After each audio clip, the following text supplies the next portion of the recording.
जिंदगी में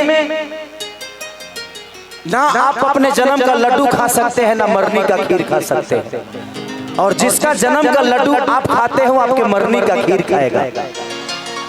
तो सबको पता है कि एक दिन मौत आनी है। तो जिंदगी में अगर तुम्हारे पास भाई पैसे हो ना तो दान करना, दान। जिंदगी में किसी का मदद करना। मैं भगवान से कहता हूं कि भगवान मुझे 2-4-500 करोड़ ना 2-4-5 10 करोड़ के आदमी बना दे कि बिहार के सारा बेटी सन के सारा सन के बहन बना के केसरिया कन्यादान कर दे। हम की का चाहिए यार, एगो बेटा बारी सब।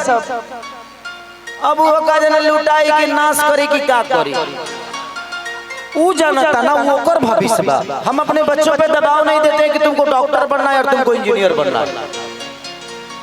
उसको जो बनना होगा बनेगा।